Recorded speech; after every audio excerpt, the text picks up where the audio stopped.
Pode ir lá. Livro da Esperança. Em verdade vos digo que o céu e a terra não passarão sem que tudo o que se acha na lei esteja perfeitamente cumprido, enquanto reste um único iota e um único ponto. Mateus, capítulo 5, versículo 18. Na presença do Cristo, a ciência dos homens vem liquidando todos os problemas alusivos ao reconforto da humanidade. Observou a escravidão do homem pelo próprio homem e dignificou o trabalho através de leis compassivas e justas.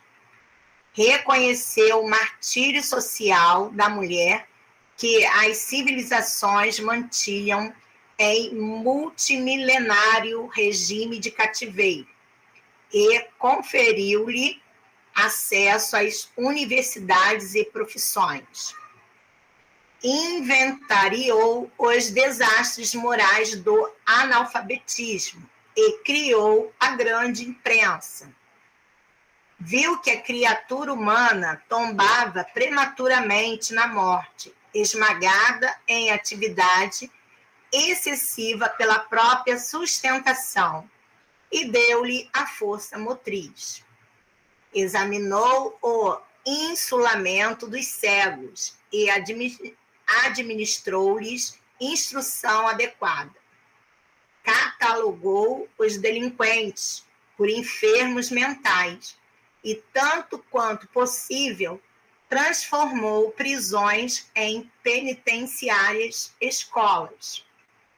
Comoveu-se diante das moléstias contagiosas e fabricou a vacina.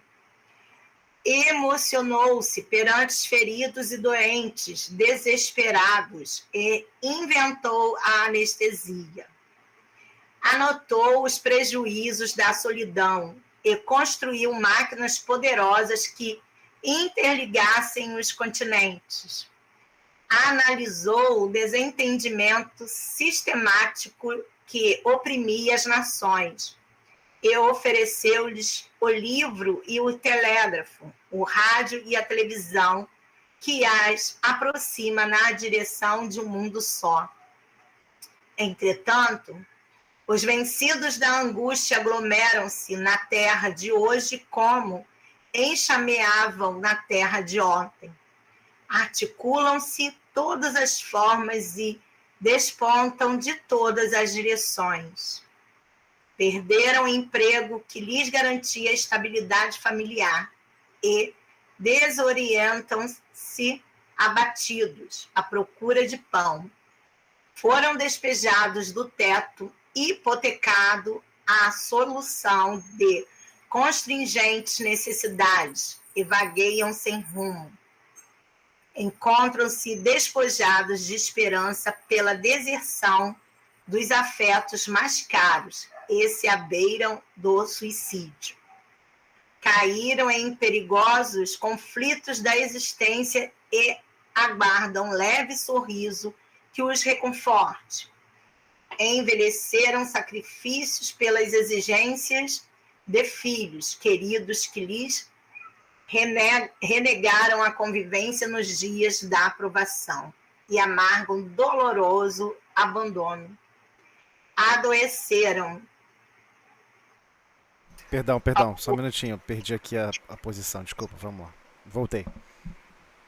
Adoeceram. Aonde? Eu me perdi agora. Adoeceram gravemente.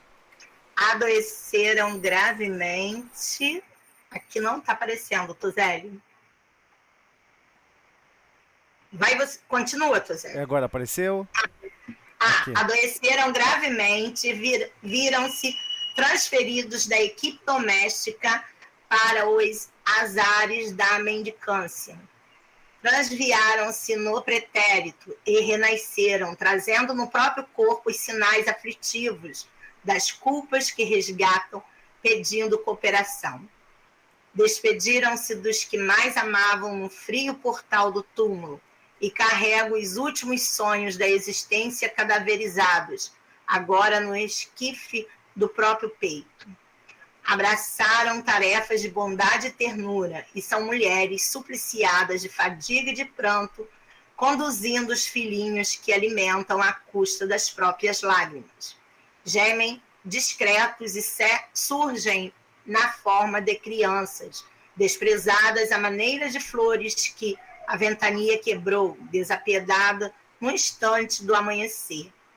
Para eles, os que tombaram no sofrimento moral, a ciência dos homens não dispõe de recursos. É por isso que Jesus, ao reuni-los em multidão, no tope do monte, desfraldou a bandeira da caridade e, proclamando as bem-aventuranças eternas, nos entregou por filhos do coração. Companheiro da terra, quando estendas uma palavra consoladora ou um abraço fraterno, uma gota de bálsamo ou uma concha de sopa aliviando os que choram, estás diante deles, na presença do Cristo, com quem aprendemos que o único remédio capaz de curar as angústias da vida nasce do amor, que derrama sublime da ciência de Deus. Vou deixar para você, Tozelli, muito bonita essa página. Essa página é linda, né? Extremamente complexa, né? A gente não... É difícil a gente querer ouvir, né? O que Emmanuel destaca pra gente na página, né? Não é trivial. Entender, sentir a vida assim, né? Muito difícil. Diversas pessoas acreditaram, né? Que Jesus estava se reportando sobre a lei, né? De novo, né? A gente tem batido muito nessa tecla, todos os estudos, todas as vezes, chega a ser chato. Cuidado, porque a relação que você tem com Deus, a ideia que você tem sobre as leis divinas, é como você vai se portar com o próximo. E é como você vai ler o texto, né? E você vai observando que a costura do texto parece que não tem nada a ver com o versículo.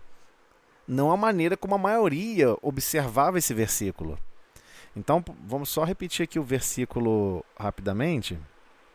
O versículo comenta assim: em verdade vos digo que o céu e a terra não passarão sem que tudo que se acha na lei esteja perfeitamente cumprido, enquanto reste uma única iota e um único ponto. Então, aqui há um problema. A maioria das pessoas, quando lê esse trechinho aqui, ó, o que se acha na lei, esteja perfeitamente cumprido. O que a maioria imagina? E o que a maioria sente quando lê? Se você acredita que Deus pune, se você vive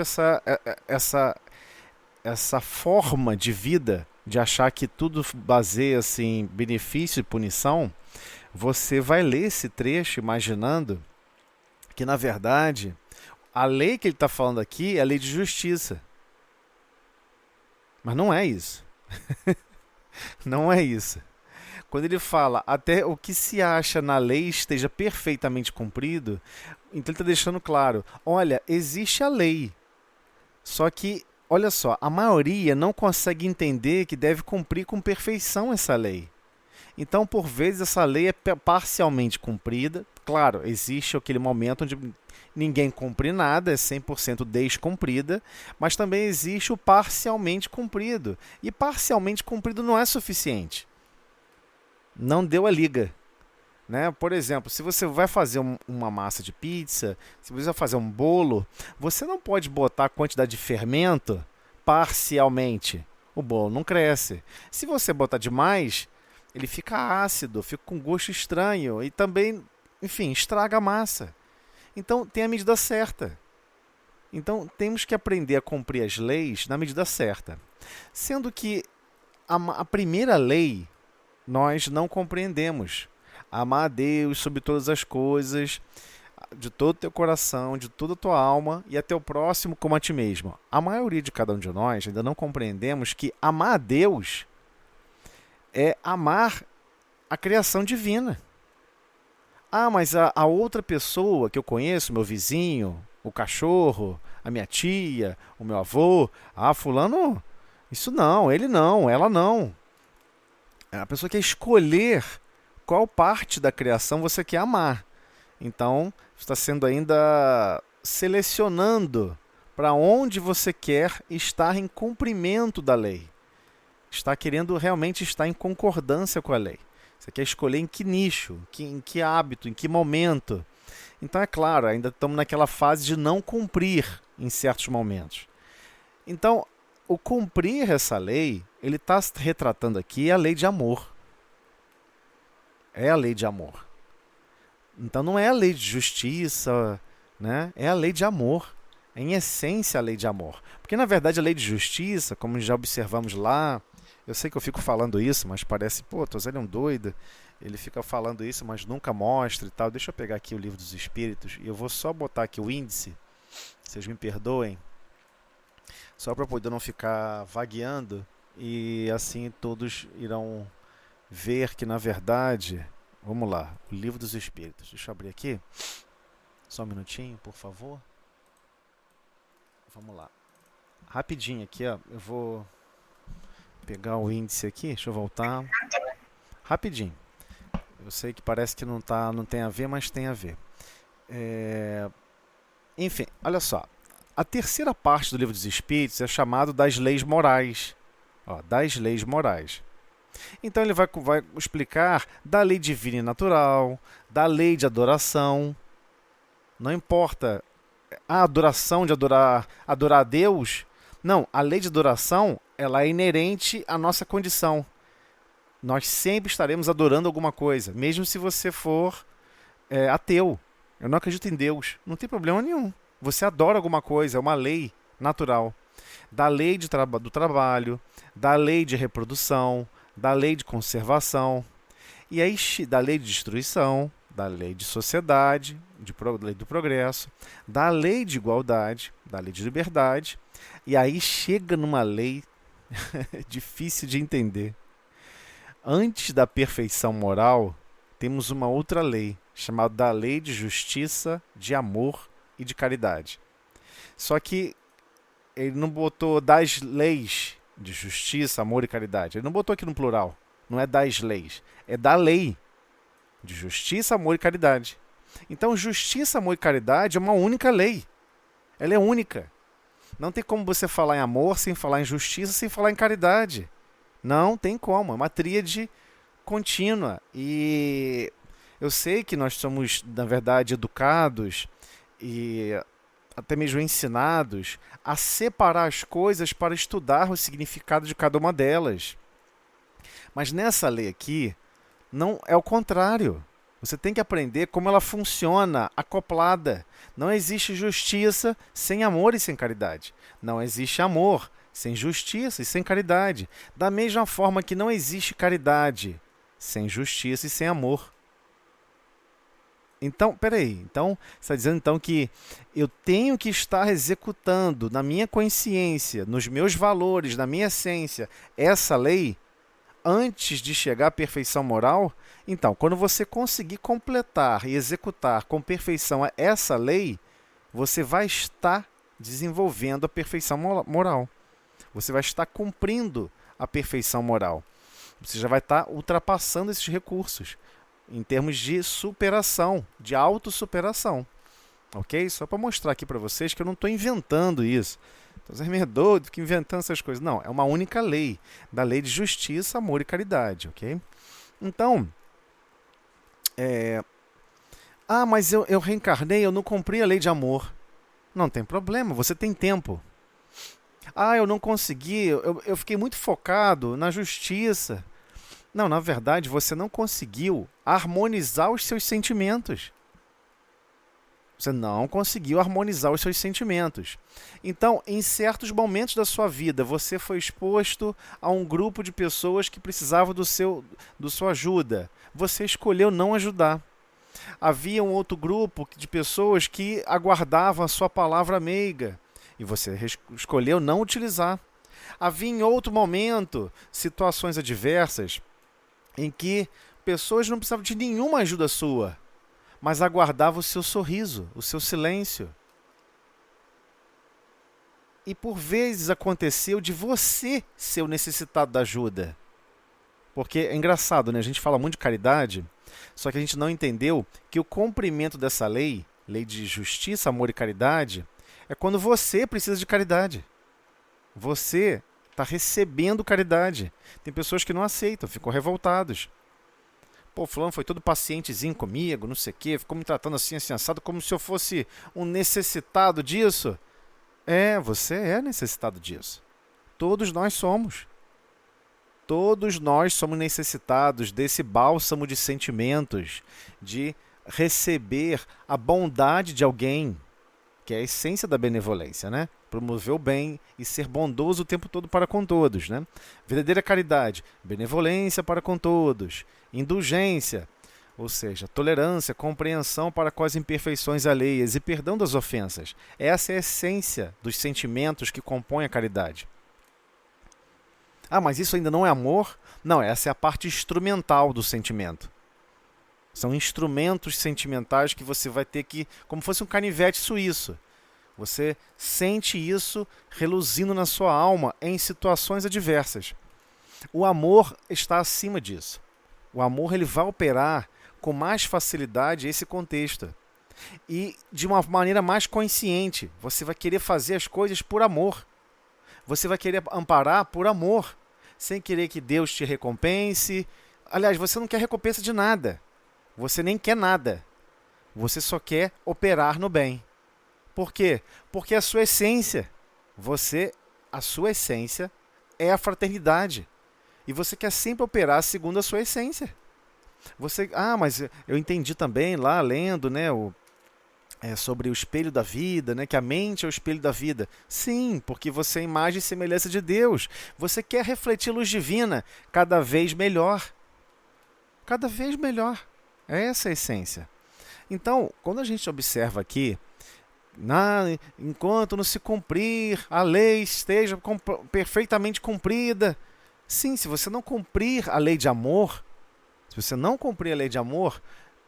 não adianta. Nada disso passará. Ou seja, será necessário mais experiências. O que ele está dizendo? Em verdade vos digo que o céu e a terra não passarão. Ele está dizendo, olha, essa experiência não vai acabar para vocês até vocês aprenderem a amar e até aprenderem a desenvolver a sabedoria. É isso. Aquelas leis todas podem se desenvolver e chegar na lei de justiça, amor e caridade, porque está associado ali um elo de sabedoria. Justiça, amor e caridade está associado ali um elo de amor e sabedoria. Tanto é que tem a palavra amor.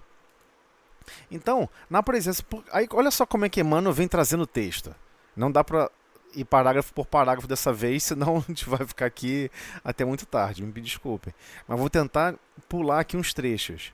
A ciência do homem, né, liquidou uma série de problemas e uma série de situações e melhorou realmente o conforto da humanidade. Né? E assim, a maioria não percebe. Nós devemos... Engraçado, a gente não se sente em dívida. Né? Você, por exemplo, vacina as crianças. Mas você viu como foi desenvolvida a vacina da paralisia infantil? No final da encarnação dele, ele estava com dificuldade de conseguir, ele sabia que ele não tinha muito tempo, ele sabia que precisava desenvolver, porque para ele era algo martirizante, extremamente triste observar as crianças com paralisia infantil. É algo horrível. É uma doença horrível. Então o que ele faz? Ele se auto-injeta, se auto-inocula o vírus para testar a vacina. Um homem desse é impressionante, cara. Uma pessoa dessa, de se auto-martirizar para tentar promover a solução, foi impressionante. A gente não valoriza esse esforço, essa doação. Ele vivia 100% para isso. Então nós temos que compreender essas questões, né?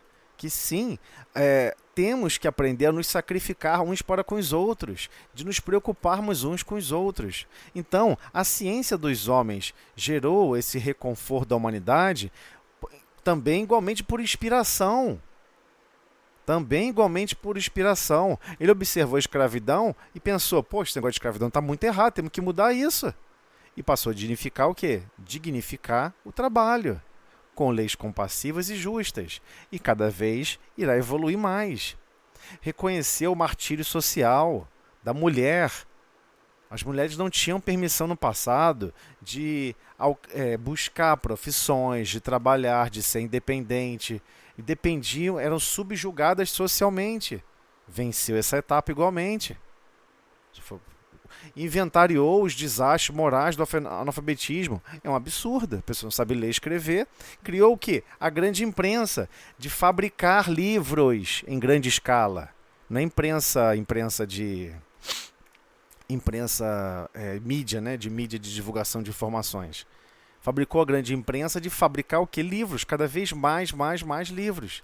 Alguns livros, algumas imprensas, né? Alguns desses setores tem até instituições que são cooperadoras, né? Nem cobram o valor total, enfim. Há um grande trabalho, porque sabe-se que quanto mais as pessoas aprenderem, melhor elas vão se desenvolver, melhor irá estabelecer o equilíbrio social. Então foi investido muito maciçamente nos livros. Muito, mas muito. Viu que a criatura humana tombava prematuramente na morte, esmagada em atividades excessivas pela própria sustentação, e deu-lhes a força motriz. Antigamente, você uma fábrica de produção, a pessoa ficava trabalhando 16, 18 horas por dia na planta, fabril, porque tinha que fazer e a pessoa se machucava, se lesionava, a ponto de não conseguir no dia seguinte, e eles botavam outro e bota outro. Era uma máquina de morticínio, basicamente. E aí iniciou o quê? Outros recursos de desenvolver força motriz a partir de máquinas elétricas, motores elétricos, outros sistemas. Examinou o insulamento dos cegos, delinquentes, enfermos mentais, emocionou-se perante os feridos e doentes, inventou anestesia. Né? Se Deus realmente quisesse punir as pessoas na Terra, como a maioria das pessoas assim acreditam, ele não deixaria ter sido desenvolvida anestesia. Ele não deixaria, né? Você faria e falaria, não, nada disso, nada de anestesia. Então não é assim que funciona. Anotou os prejuízos da solidão e construiu máquinas poderosas. O quê? Que interligasse os continentes. Analisou desentendimentos sistemáticos. Então ofereceu-lhes livro, telégrafo, rádio, televisão, para aproximar as nações uma das outras. Não necessariamente esses veículos atualmente têm feito isso. Por vezes são usados por forças políticas desequilibrantes, desestruturantes, de colocar um povo contra o outro, um grupo contra o outro, totalmente contrário a esses princípios que eles surgiram no passado, né? Originalmente. Entretanto, os vencidos da angústia, olha só, apesar disso tudo de ajuda, de amparo, desse exercício profundo de diversas almas desenvolvendo, cooperando no trabalho de evolução do planeta. Essas almas se doaram. Madame Curie, você foi no hospital, tirou um raio-x, a Madame Curie, ela desencarnou com problemas gravíssimos de exposição à radiação. Mas continuou fazendo trabalho de pesquisa, sabia que aquilo era importantíssimo para a humanidade, mas ela não sabia que a radiação provocava alterações dos seus próprios órgãos. Então ela sofreu condições horríveis. E é horrível você desencarnar com problemas de contaminação de radiação. E ela está lá, desencarnou assim, e hoje nós temos o raio-x. E a gente acha que, mas se não fosse com ela, vinha com outro, né? Ué, então faz você, ué. Faz você, eu quero ver. Você acha que é tão simples? Vai lá e faz você, né? Você acha que é só... não, mas ela não se doa tanto assim, não. Ué, então vai lá e se doa você, ué. Vai lá e resolva. Então como a gente pode ficar assim, vencidos da angústia? O quanto que o mundo evoluiu em tão pouco tempo, no entendimento, no aspecto de buscar o equilíbrio, Embora os meios de televisão e rádio só querem ficar vendendo agora notícias de que não, é tudo horrível, o mundo é horrível, o mundo está horroroso. O mundo nunca esteve tão maravilhoso. Nunca esteve tão maravilhoso. Há 300 anos atrás, alguém chegar até os 60 anos era algo extraordinário, raríssimos. Até a própria curva de faixa etária brasileira se modificou em menos de 100 anos. É só correr atrás de menos de 100 anos. Né? Como é aquela musiquinha que tinha? 70 milhões em ação. Pra frente, Brasil, do meu coração. Só tinha 70 milhões aqui. Só tinham 70 milhões de habitantes. Aí você fica pensando assim, não, mas como é que cresceu tanto esse número de habitantes? Ué, porque nasceram mais pessoas e as mais velhas permaneceram no corpo físico mais tempo. Por isso que aumentou o número da população. Não foi porque simplesmente nasceu espíritos mais jovens, né? Os espíritos mais jovens, ou seja, nasceram crianças, né? Ou seja, os mais velhos não desencarnaram. E assim foi fomentando o crescimento da população brasileira igualmente. Né? Então, nós temos uma visão. O rádio começa a falar mal de tudo, a televisão começa a falar mal de tudo, que é tudo bom e nada presta, e todo mundo acredita? Vai ficar vivendo a angústia dessas pessoas? Vai querer mergulhar botar seu coração nesse pote de vinagre que desagrega, desestrutura totalmente sua consciência? Para quê? Então, entretanto, os vencidos da angústia aglomeram-se na terra de hoje como enxameavam, né? Como fosse enxame, né? Como enxameavam na terra de ontem. Ou seja, ontem que tinha um monte de problemas, não tinha anestesia, né? Todo mundo fala assim, você vai para a guerra, você tomava uma espadada no braço, dependendo da profundidade do corte, você sabia que você ia desencarnar.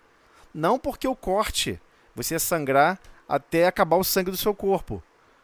Porque você sabia que o tamanho da área exposta, você não ia conseguir vencer a infecção que iria ser gerada com aquela exposição. Basicamente era isso. As pessoas se cortavam na rua, não tinha penicilina. Infeccionou a ferida, sepsemia, desencarna. Aí não sei por que as pessoas agora cismaram de falar, não, o mundo tá horrível, o mundo é isso, o mundo é aquilo. Ué, então fabrica a máquina do tempo, volta lá e olha como era, cara. Não tinha nada disso. Então houve um esforço genuíno de diversas almas, não foram poucas. Se a gente parar para observar genuinamente, inúmeros que eu digo assim, praticamente na proporção de 1/3. 1/3 da humanidade vem se esforçando para a melhoria da humanidade. Todos os dias. Né? Você vai observar, você pode procurar na internet, pessoas que, aqui tem poucas flores, aí as pessoas são ciclistas, poxa, eles fazem uma compra coletiva, cada um leva um potinho de flores e vão jogando semente por aí para poder ajudar a plantar flores por onde eles passam.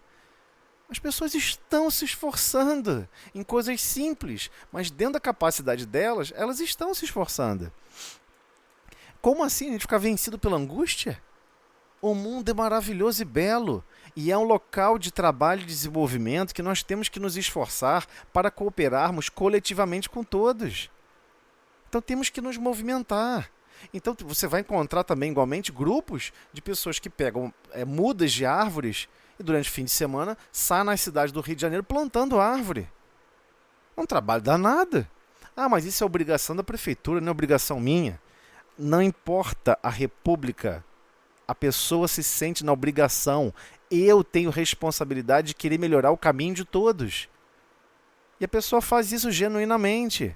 Não está ganhando nada com isso. Ao contrário, está pagando do próprio bolso para poder ir lá e promover esses recursos.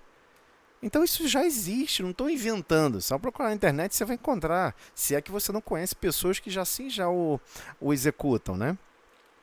Então, existe um grupo maior que ainda fica vencidos pela angústia, aglomera-se na terra de hoje como antes, só que com um desenho completamente diferente. Aí qual é a desculpa de hoje? Agora, ele está mostrando o contraste. Está mostrando o contraste. Mostrando como que a humanidade se esforçou, diversas pessoas se doaram, desencarnaram milhares para milhões para poder desenvolver o local onde todo mundo está. Né? Várias pessoas passam pela ponte Rio-Niterói. Mais de quase 1.000 trabalhadores desencarnaram para construir aquela ponte Rio-Niterói. Você valoriza isso? Você ora por eles? Pede por eles? Que eles possam ser ajudados? Poxa, eu estou aqui utilizando e eu nem ajudei a carregar 1 quilo de nada aqui. Porque a gente está assim ainda. A gente se acha de muitos direitos. A gente está cheio de direitos, cheio de não sei o quê, mas você não está cumprindo a lei de amor, você não está fazendo nada por ninguém. É isso que ele está falando. Você está só olhando para o seu umbigo e exigindo de todos e de todos. Não é esse o objetivo. O objetivo é que você aprenda a se desenvolver por todos e amparar e servir a todos.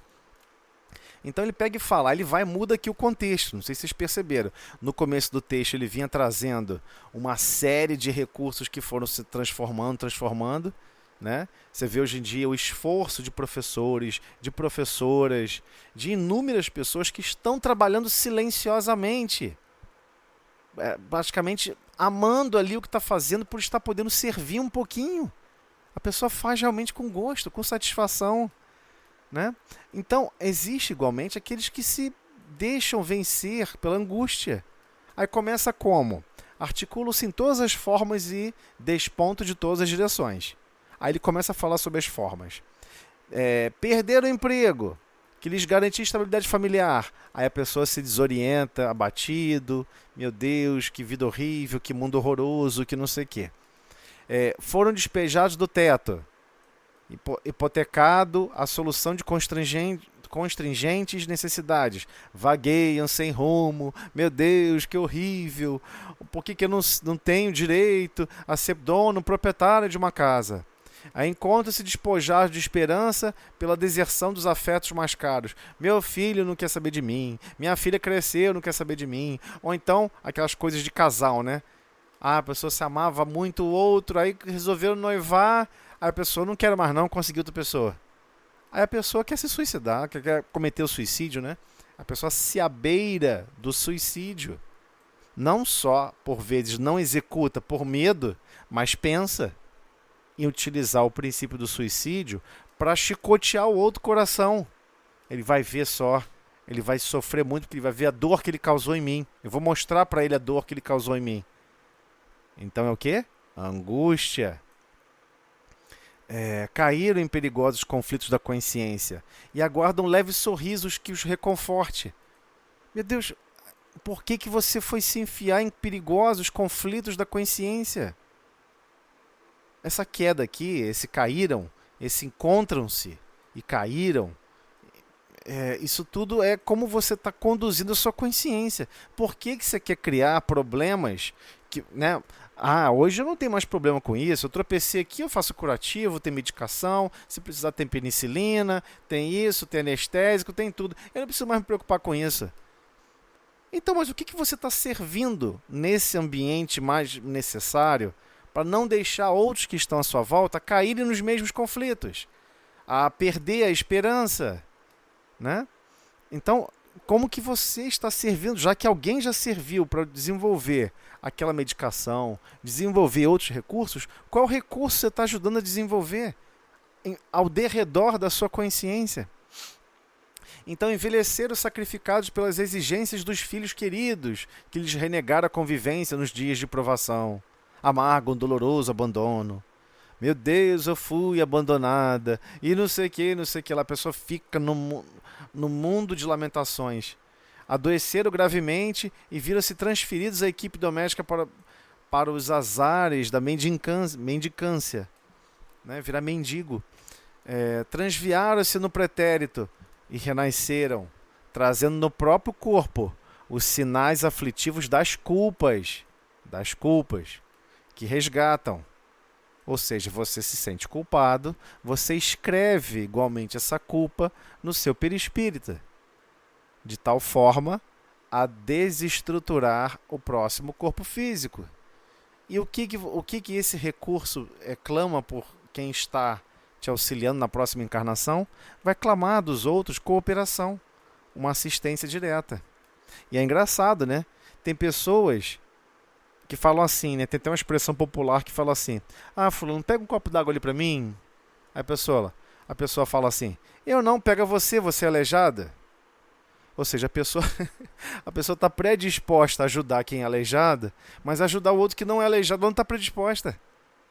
Por que não está? Ah, mas se eu pegar um copo d'água a primeira vez, ela vai me pedir a vida toda. E daí? E daí que a pessoa vai te pedir a vida toda? Não é algo de bom? Você poder estar ofertando alguma coisa para o próximo? Você poder estar auxiliando o outro? Se você não quer auxiliar e pegar um copo d'água, imagine as coisas mais complexas da vida que irão surgir no destino. Você não vai querer cooperar de jeito nenhum. Né? Então despediram-se dos que mais amavam no frio portal do túmulo. Desencarnou. E carrega os últimos sonhos da existência, cadaverizados agora na esquife do próprio peito. Tipo, ai meu Deus, que ferida horrível que eu tenho no meu próprio peito. Como foi horrível. Acabou, aquilo foi só físico. Desapega. Você vai ter que se desapegar. Esquece, até o seu nome vai deixar de existir. Acabou. Então, ele comenta: abraçaram tarefas de bondade e ternura. E são mulheres supliciadas de fadiga e de pranto, conduzindo os filhinhos que lhe alimentam à custa das próprias lágrimas. Gemem discretos e surgem em formas de crianças desprezadas à maneira de flores que a ventania quebrou. Para eles, os que tombaram no sofrimento moral, a ciência dos homens não dispõe de recursos. Não tem. Não tem remédio para dor de cabeça, ou remédio para dor moral que vai passar essa dor. Não tem. Não tem. Aí a pessoa toma remédio para se desligar um pouquinho do corpo físico. Remédios realmente poderosos que praticamente se desligam do corpo físico. Mas o que acontece? Quando você volta um pouco mais de consciência, volta a dor moral. Mas por que essa dor moral? Porque você não está vivendo a sua essência e você sente isso. Eu não estou conseguindo desenvolver a fraternidade. Existe alguma lei que eu não estou conseguindo cumprir minimamente. E eu estou sofrendo as consequências na minha própria consciência culpada. Eu me sinto culpado. Né? A pessoa não sabe perdoar o próximo. Quem disse que ela sabe se perdoar?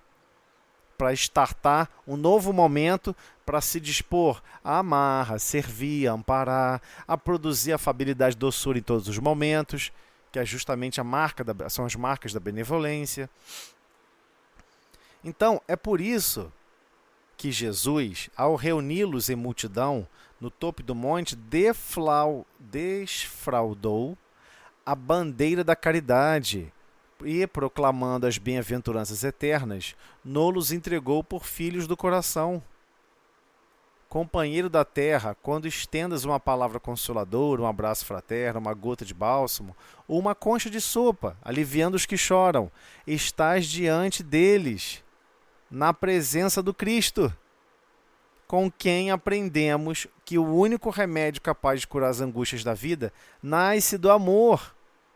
Vou marcar aqui. O único remédio capaz de curar as angústias da vida nasce do amor. Então, por vezes, a pessoa já está cumprindo a lei de sociedade. Né? Se a gente buscar lá no Livro dos Espíritos, nossa, como a humanidade melhorou isso aqui, ó, cumprindo a lei de sociedade, cumprindo isso, cumprindo aquilo. Está cumprindo várias outras leis lá, né? Olha aqui, ó. Está acabando avançando em várias outras leis, né? Está percebendo a lei natural, a lei divina e natural. Está compreendendo a questão da adoração, a filosofia te remete para isso, para você perceber que você, por vezes, você consegue perceber como você adora situações contrárias à sua consciência. Você já está super manifestado sobre a lei de trabalho.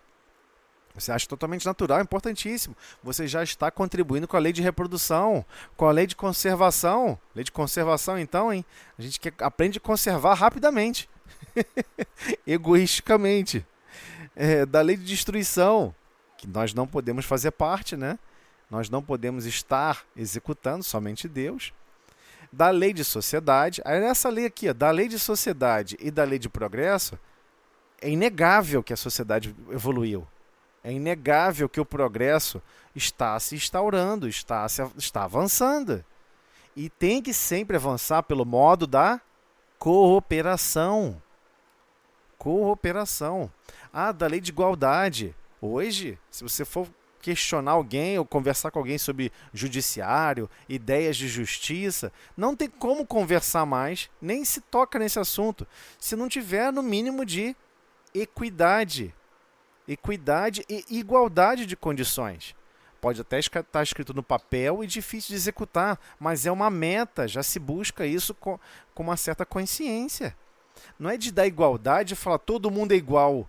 Não é isso. É igualdade dos direitos. Dá o mesmo direito. A pessoa, por que o outro não pode ir para a escola? Por que o outro não pode não sei o quê? Aí a pessoa mora muito longe. Poxa, cria o raio do ensino à distância, bota uma internet lá, deixa a pessoa ter acesso, mesmo remotamente, né? Porque às vezes a pessoa não tem como pagar para se deslocar uma distância grande. Então está se buscando uma série de esforços para cumprir a lei de igualdade. Só que a humanidade não está consciente disso. Então são milhões de espíritos empenhados em executar essas leis. E elas estão executando. Porque se elas não estivessem executando, elas iam sentir essa contrariedade dentro delas mesmas. Mas, por enquanto, algumas dessas leis, elas gostam mais de manifestar por meio externo. Então, por vezes, o juiz gosta de ir lá trabalhar no fórum e tal, e exercer a função de juiz, mas, por vezes, numa discussão em casa, ele não quer ser o juiz, ele não quer opinar, ele está cansado dos conflitos humanos, ele não quer ser o pacificador. Então, o que adiantou estudar tanta justiça se você não consegue nem exercer dentro de casa? Né? E buscar ser o justo por excelência. Então, e aí vamos descobrir que tem uma lei que a gente não está cumprindo, mas nem de perto, que é a lei de amor. A lei de justiça, amor e de caridade. Então, e é isso que ele fala aqui no finalzinho. Companheiros da terra, quando estendas uma palavra consoladora, um braço fraterno, em que você realmente coloque os sentimentos da caridade. Né? Não é uma palavra consoladora, um abraço fraterno, mecanicamente. Você coloca o seu coração, você se apieda, você manifesta a solidariedade de um conjunto de sentimentos fraternais realmente genuíno. Uma gota de bálsamo, uma concha de sopa, aliviando os que choram. Estás diante deles na presença do Cristo. Quem vai estar do seu lado é o Cristo. Desde é claro que você manifeste esse sentimento, genuinamente. Né? Com quem aprendemos que o único remédio capaz de curar as angústias da vida nasce do amor, que derrama sublime da ciência de Deus. E aqui ele foi proposital. Mano, é brilhante, né? Ele foi proposital. Da ciência de Deus. Não adianta você criar esquemas, né? Por exemplo, eu sou um robô. Hipoteticamente, né? Só para a gente raciocinar. Eu sou um robô. E eu amo a natureza do meu código-fonte. Eu amo tudo que eu fui programado a fazer. Mas vamos supor que ele tem uma certa liberdade nesse código-fonte para como operar. Ele vai amar mais a sistemática da vida ou a sua essência divina que foi ali transplantada? Por vezes a gente está vivendo mais como robô do que como espíritos filhos de Deus. Então, por vezes, a gente fica mais prisioneiro. E algumas pessoas até falam isso, né? Existem até pessoas que são muito revoltadas e chateadas por não compreender as leis divinas, por não compreender a essência da vida. Chegam a falar, eu amo mais a ciência da Terra, eu amo mais a ciência é minha religião. A pessoa começa a falar essas bobagens porque, na verdade, ela não compreende esses sentimentos. Não compreende esse padrão de sentimentos. Acha que toda evolução que existe na Terra, ela está restrita à evolução intelectual, intelectiva. Então, há uma lei que a gente não está cumprindo, que é a lei de amor. E a gente precisa despertar para isso. As situações, os desafios, os exemplos, as situações que vamos estar nos confrontando nesse exercício de reencarnarmos é para desenvolvermos os sentimentos do amor. Ame, você consegue. Pegue um pouquinho de boa vontade. Pegue um pouquinho de coragem. Misture com sentimentos nobres que você já consegue exercer e você vai conseguir amar. Você consegue. É isso que o Cristo veio dar esse exemplo para todos nós. Então, é muito intrigante quando você começa a observar o Velho Testamento para o Novo Testamento, né? A historiografia bíblica. Você toma um susto, né? Quando você está estudando, por exemplo, quando Pedro pergunta: Senhor, quantas vezes perdoarei meu irmão? 7 vezes? Então quem falou 7 primeiro foi Pedro, certo? Aí ele fala assim, não 7 vezes, mas 70 vezes 7 vezes. Por que ele falou? Por que Jesus falou 70? A gente tem que se questionar isso. Por que Jesus falou 70? Jesus podia ter falado 100, podia ter falado 1000, podia ter falado 20, podia ter falado 25. Por que ele falou 70? Jesus estava se referindo ao desempenho das famílias lá atrás, né? Depois que houve o assassinato, né? Porque nós somos filhos do pecado, todos nós. Em que sentido? Nós concordamos com Caim. Você acha natural? Caim matou Abel, certo? Todo mundo lembra disso. Caim matou Abel. O que a maioria não sabe é que Caim teve vários outros filhos. 7 filhos. Caim teve 7 filhos. Desses 7 filhos, ocorreram depois 70 homicídios.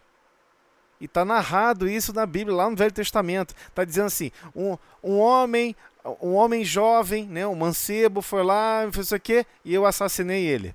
Não sei quem pisou no meu pé, eu fui lá e eu assassinei ele. Está descrito, literal na Bíblia. Ele está falando, no passado, então Jesus está fazendo alusão, e com certeza Pedro entendeu qual foi a alusão, ele estava fazendo alusão a todos aqueles assassinatos do passado. Porque, de certa forma, a alma de Pedro ainda era impregnada às lógicas endurecidas de justiça. Alguém pisou no seu pé, alguém te fez mal, você pode até mesmo assassinar essa pessoa. Ele estava ainda com um pouquinho... sabendo disso, Jesus é impressionante. Jesus vivia a consciência do todo o tempo todo. A consciência do todo o tempo todo. Ele citou claramente os 70 assassinatos que ocorreram próximos àquele grupamento, muito coladinho desde o assassinato entre Caim e Abel. Né? Abel e ainda tem aquele símbolo, né? Abel cuidava de ovelhas. E Caim, quem lembra? Vocês estão entendendo? Está tudo interligado. Está tudo interligado.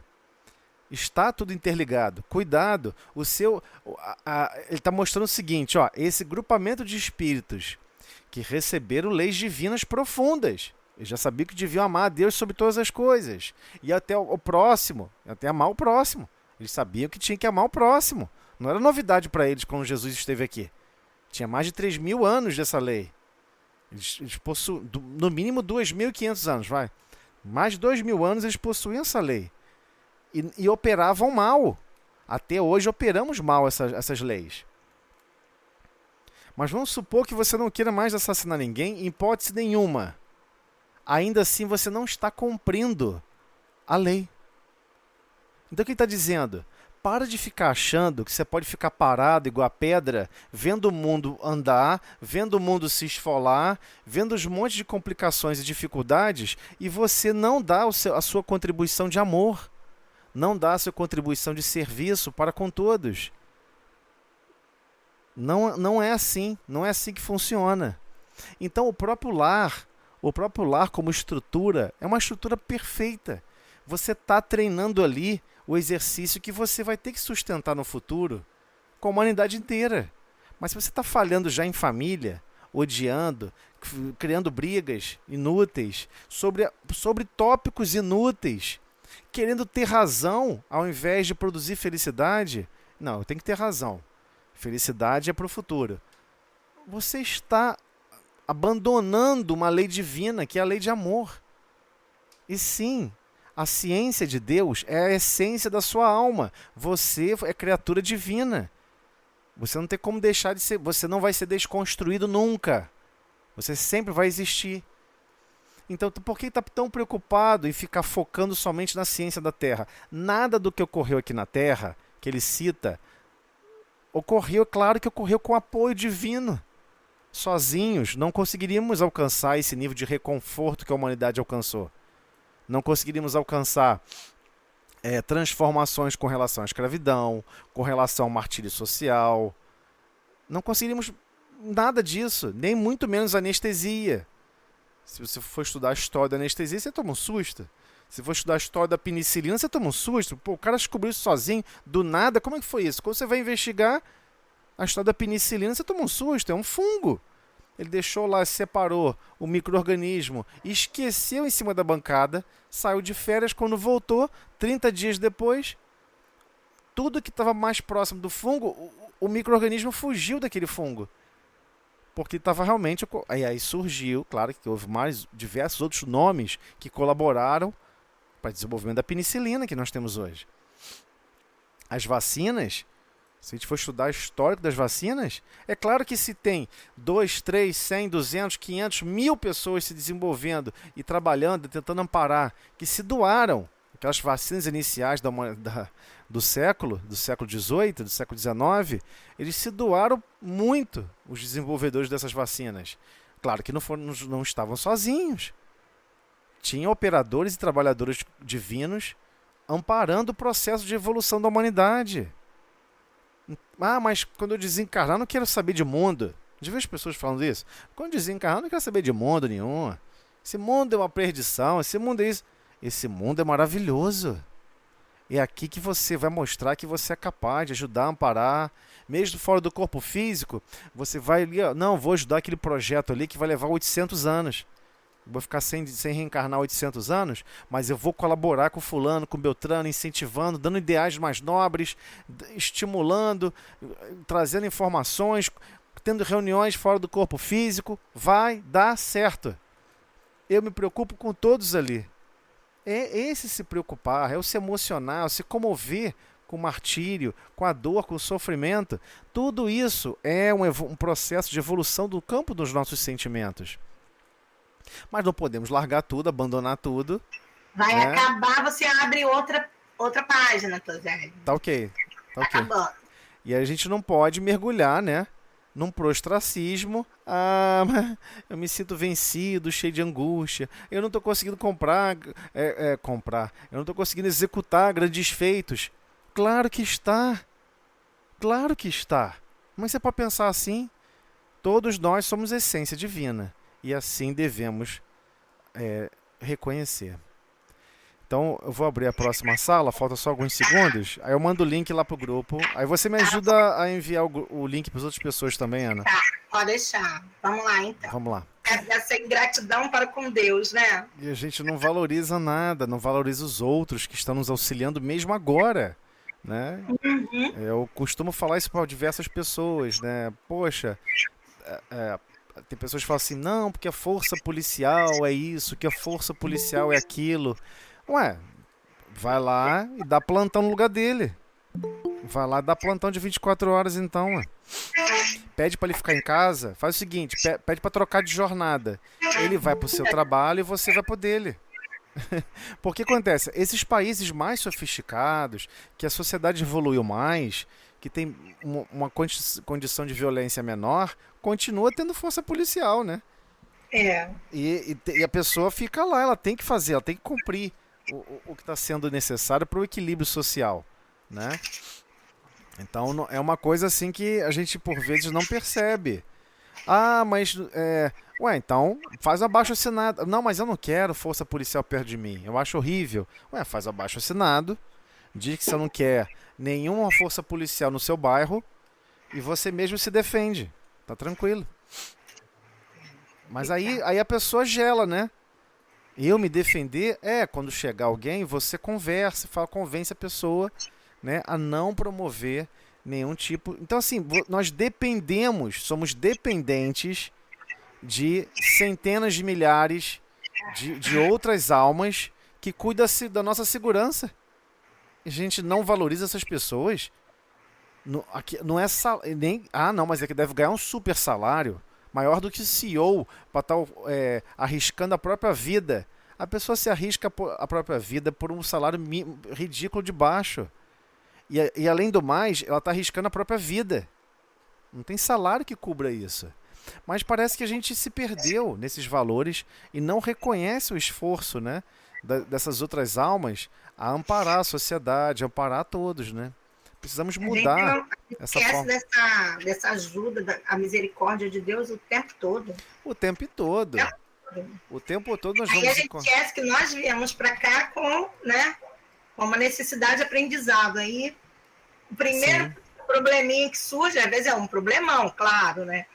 Mas a gente esquece que a gente está sendo amparado. Então, mas aí, diante de um problema maior, que é não colocar o coração para funcionar no modus operandi do amor, no modus operandi da fraternidade, isso é muito mais grave, mais crítico do que qualquer coisa que possa acontecer do ponto de vista material. É. Do ponto de vista de relacionamento, do ponto de vista de tudo. Ah, mas eu amei tanto fulano, ele foi embora, foi com outra e me largou. Ah, porque aconteceu isso, aconteceu aquilo. Ah, você tem que compreender o outro, não o outro te compreender simplesmente. Você tem que amar o outro, sabendo que o outro vai falhar.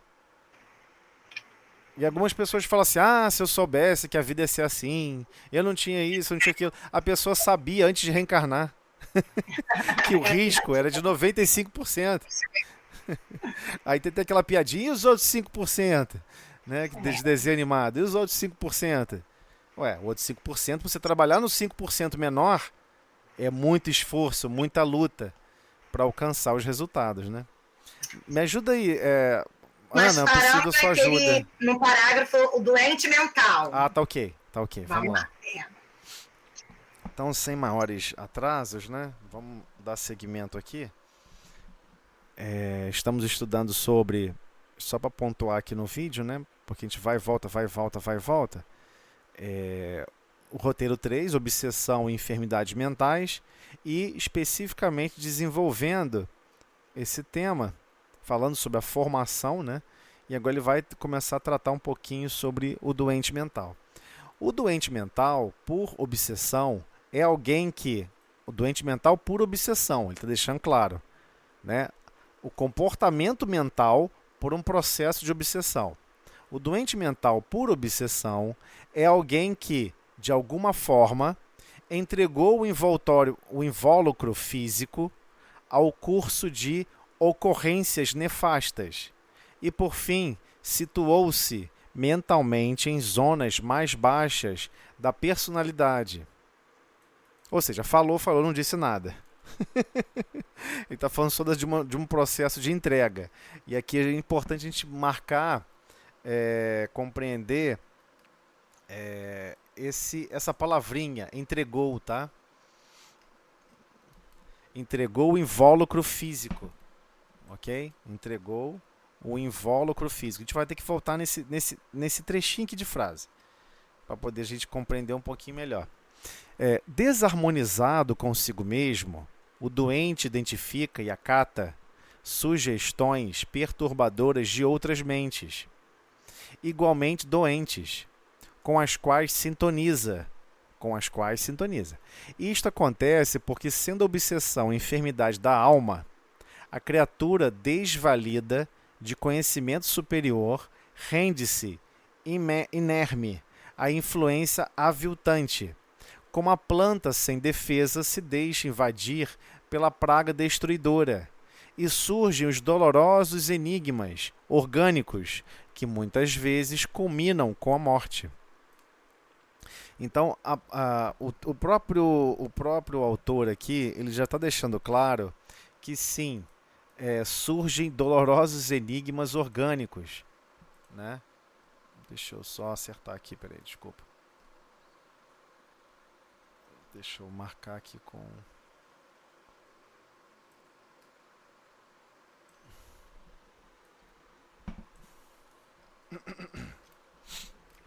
Dispomos, contudo, na doutrina espírita, à luz dos ensinamentos do Cristo e verdadeira ciência curativa da alma,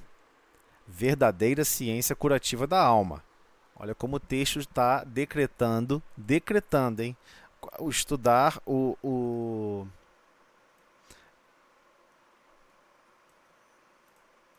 Desculpa, perder esse tempinho aqui, mas só para a gente voltar depois. Com recursos próprios à solução de cada processo morboso da mente, removendo o obsessor do obsidiado, como agente químico, ou a intervenção operatória suprimem a enfermidade no enfermo, desde que os interessados se submetam aos impositivos do tratamento. E aí é essa parte que é a mais difícil da gente perceber, né? Desde que os interessados se submetam aos impositivos do tratamento. As enfermidades espirituais... Vamos voltar aqui. Alguém tem alguma pergunta? Eu acho interessante falar sobre essa questão desse doente mental, quando ele fala assim, ó, a criatura desvalida de conhecimento superior rende-se inerme, a influência aviltante. Então, porque eu estava conversando com uma pessoa e também vi uma outra situação que realmente de doença mental por obsessão. Essa segunda pessoa, quando a pessoa ficou com um problema mental, ela teve um problema que não pôde mais, o marido ficou desempregado e ela não teve como mais alugar uma casa, teve que morar com a mãe e o marido ir morar com os pais, voltar para a casa dos pais. Isso deu um desequilíbrio nela, que ela ficou doente. Claro que aí é um processo de obsessão muito grande. Aí eu queria que você comentasse sobre essa questão da não aceitação, porque ele fala que quando o doente mental ele sintoniza, né? Então, mas aqui é claro que existem vários graus, né? Existem vários aspectos estranhos que acontecem a consciência é algo muito difícil de estudar, de desenvolver pensamentos e raciocínios e ter alguma coisa para comparar. Mas existe um aspecto que eu queria tratar antes de chegar à doença mental, né? E aqui a doença mental por obsessão, como ele está falando, ela se inicia lá na obsessão simples, aonde ela começa a ter um efeito realmente mais mental, mais grave. Existe um termo científico para isso, não precisamos entrar com termo científico nem nada, né? Chamado neurastenia. Quem quiser depois correr atrás disso, depois eu vou colocar um texto lá no grupo sobre isso. Neurastenia. O que acontece? É sutil. A obsessão simples, ela vai te consumindo. Você fica em martírios, lamentações. Tá tudo bem na tua vida, mas você continua lamentando, reclamando, achando horrível isso, achando horrível aquilo. E vai só deprimindo o seu estado moral da sua consciência. É claro que outros que estão ligados à nossa consciência, que têm vínculos com a gente, que as pessoas chamam de obsessores, eu gosto de chamar de irmãos companheiros que têm dificuldade de amar, como nós temos dificuldade de amar, e estão zangados conosco, né? Que é isso que eles não são obsessores em si. Essa definição eu não gosto, eu vou sempre defender outra, que um dia surja, aprimore-se esse termo, né? No fundo, esses espíritos não são assim. Eles estão nesse estado de revolta, de estar chateado, zangado. Enfim, aonde eu quero chegar com essa conversa? Existe um problema grave que vai se instaurando aos poucos na pessoa. E vocês conhecem. Todo mundo aqui já passou por isso. Alguém chega assim para você e fala: olha, o que você quer almoçar? Macarronada com carne moída, com bolinhas de carne, almôndega, ou você quer arroz com feijão e um ovo frito? Aí a pessoa fala assim: tanto faz. Não me importa, qualquer coisa tá bom. Então, você vai vendo, e a gente não percebe isso no outro. A pessoa começa a largar certos aspectos da vida. Vai realmente abandonando certos aspectos da vida.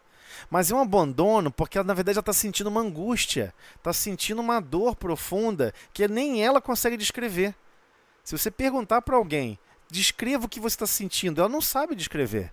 Ela não sabe explicar, porque ela não está sentindo a dor moral dela. Ela está sentindo a dor moral de outros irmãos, outros espíritos que possuem ligação com ela, ou com ele, ou conosco, né? Que possui ligação conosco. A pessoa está sentindo essa ligação, está sentindo a dor, está sentindo o remorso, a culpa. Então, são N pacotes de sentimentos que vai desgastando a nossa consciência. Vai desgastando a nossa consciência. E a gente vai abandonando os aspectos mais simples da vida. A gente vai abandonando a alegria de escolher um alimento e ficar feliz com aquele alimento. Né? Perde aquela pureza mais infantil, onde coisas simples nos alegram. Né? Você fala isso para uma criança, macarrão com almôndega, uhul, a criança fica fazendo uma festa, comemoração, só para comer o macarrão com almôndega, entendeu? Mas se você chega hoje para um idoso, todo idoso é mórbido. Todo idoso é mórbido. Ele sente o peso da vida, ele sente o peso da encarnação. Pouquíssimos idosos chegam no final da vida próximo de desencarnar e ainda mantém uma jovialidade, mantém uma alegria, mantém uma disposição de tudo observar na vida com alegria. É raro você encontrar isso, muito raro. Eu digo, não é a pessoa que fica de risadinha, fazendo uma piadinha, anedota o tempo todo, não. Não é isso.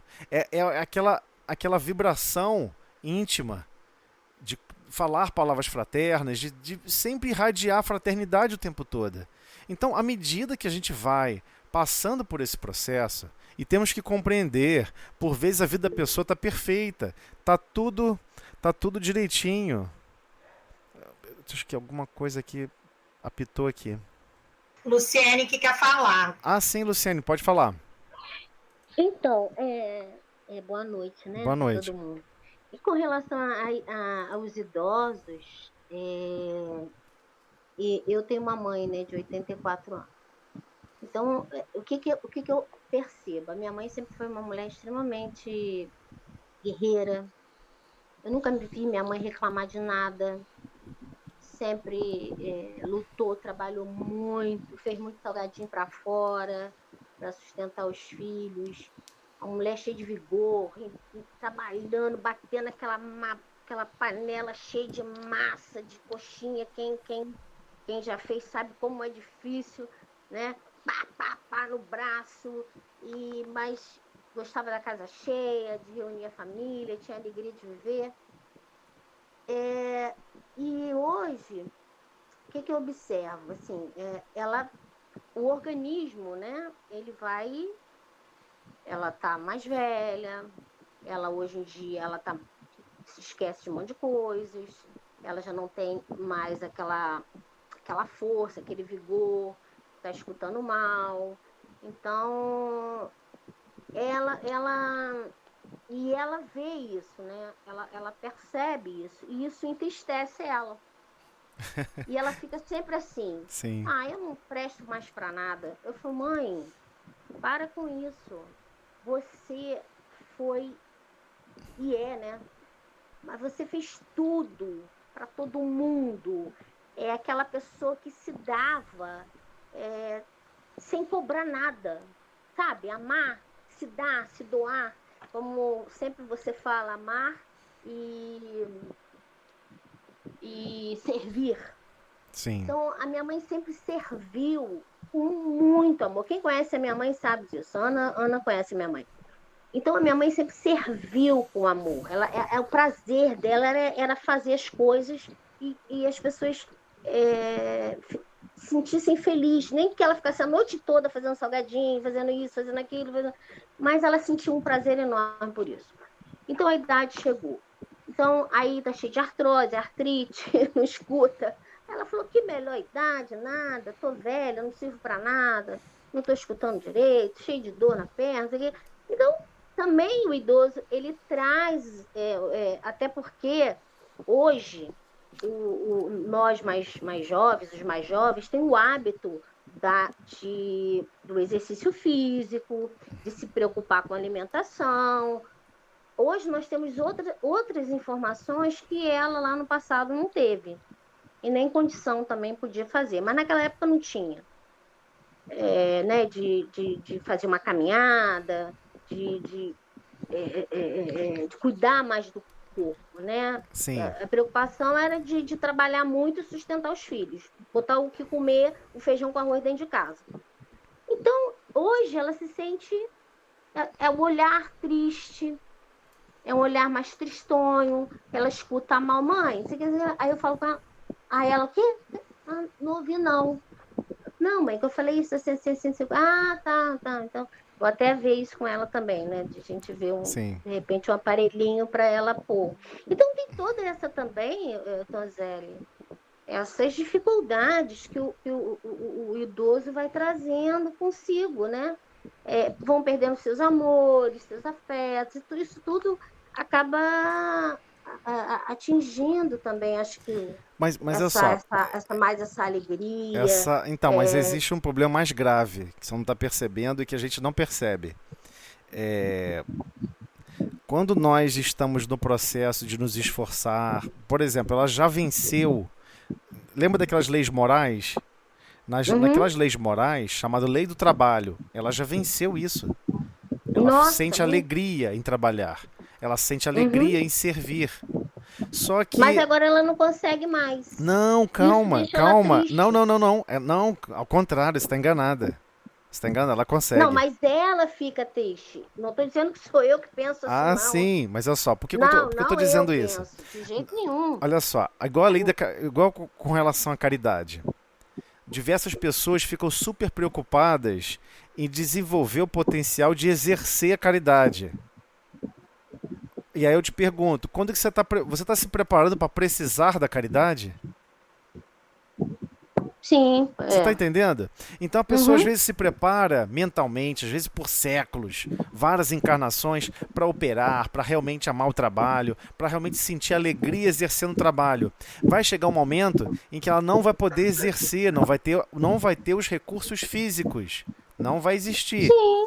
E ao contrário, ela vai demandar trabalho de terceiros. Então, por exemplo, se tivesse que cuidar de 10 crianças, ou ela não ter a capacidade e ser cuidada por alguém, a pessoa preferia cuidar de 10 crianças do que ser cuidada por alguém. Tá entendendo o que eu tô querendo dizer? Sim, eu tô falando que ela mesma não aceita isso. Entendeu? Mas é esse o treinamento. Mal, olha só, mas é esse o treinamento. Em ter que hoje a gente fazer alguma coisa por ela. Ela se sente mal, aquilo faz mal a ela. De repente, mãe, vou levar você em casa. Não vai de ônibus, né? 8, 9 horas da noite, a senhora vai de ônibus? De jeito nenhum. Eu vou levar em casa. Isso faz mal a ela, entendeu? Ela é uma pessoa assim que ela se doou, não cobra nada por isso. Mas olha só. Não cobra, não reclama isso de nada. Só muda o endereço. Isso só muda o endereço, tá? Tá. Então foi. Seu João e Dona Adelina é a mesma coisa. Não aceita nada, zero. Só quer servir. E às vezes eu pego pesada. Falei, chegou a hora de você ser servida, hein? Você tem que transformar o seu coração para aprender a ser servida e ficar feliz em poder ser servida. A minha mãe não aceita isso, ser servida. Então, mas o que acontece? São as prisões que a mente gera, né? Então, existem idosos que chegam a desenvolver depressão. Aliás, existe um número crescente já de pessoas, de idosos, muito deprimidos. Né? Primeiro que também alguns utilizam mal, né, o princípio da consciência a ponto de falar, quando me aposentar não vou fazer nada, eu não quero fazer nada, eu não quero ficar só sem fazer nada. Aí a pessoa vai mandando essa mensagem subliminar para o corpo físico, para a consciência, para o espírito, como se chegou a hora de fechar a lojinha da vida. Parece Exatamente. Que é assim. Então, ter a consciência que nós somos um espírito e somos espírito imortal e que não vamos deixar de existir nunca, deveria ser algo altamente aterrorizador para a consciência humana. Mas a gente não vive essa consciência ainda. Se nós vivêssemos, nós teríamos que parar para pensar, por que que estamos vestindo um uniforme de trabalho, onde ele vem novinho, depois ele fica maduro, produtor, capacitado, faz isso, faz aquilo, e no final da vida não pode fazer isso tudo. É o ensinamento. Esse processo é um processo de ensino. Esse ciclo é um ciclo educador. Não que o espírito precise, não que o espírito passe por essas fases, mas o espírito precisa sentir essas fases. De ter muito poder e perder o poder. De ter muita capacidade e perder a capacidade. Você imagina um guerreiro de antigamente, muito forte, muito hábil, o melhor guerreiro do campo de batalha, o melhor guerreiro com a espada, e sempre empunhava a espada com a mão direita, muito orgulho de poder ter servido para proteger a sua nação, proteger os seus familiares, proteger todas as pessoas mais fracas, e aí de repente ela tem que reencarnar sem o braço direito, sem a saúde do corpo físico, sem toda aquela capacidade física extremamente forte. É um treinamento para a consciência, deixando claro, olha, agora você tem que aprender a servir em outros moldes. Servir com a palavra da bondade, do carinho. Olha, isso passa, não pensa assim. Você pode ir para a parte dos conselhos, você pode guiar outras pessoas. Então, mas muita gente não tem essa consciência, porque assim... Não, olha só, não é isso. Não é isso. Trabalhou... Não, desculpa, não é isso. Não, desculpa, eu discordo totalmente. Não é que a pessoa não pensa assim. A pessoa se acostumou ao seguinte, eu aprendi a fazer parafuso, nossa, eu alcancei essa capacidade de fazer parafuso. Eu só quero fazer parafuso. A pessoa aprendeu a amar, a servir ali na família, fazendo aqueles dilemas, ela superou aquelas dificuldades, ela só quer se bobear, voltar para ter exatamente a mesma encarnação, para viver as mesmas dificuldades que ela já superou. Tá, desculpa. Mas aí a pessoa envelhece com depressão, envelhece deprimido, porque ele não aceita dentro dele, né? Por exemplo, a pessoa que trabalhou a vida toda, foi um diretor, um gerente, um CEO aí, enfim. E quando ele sai daquela cadeira, ele perde, né? Sai, ou pela idade, porque tem que se aposentar, né? E o ciclo tem que acontecer, isso tem que realmente acontecer, né? É o ciclo da vida, né? Você fica jovem, estuda, tem uma profissão, trabalha, e isso é muito bom. E em certo momento você perde isso, né? Porque você tem que se aposentar, você tem que, enfim.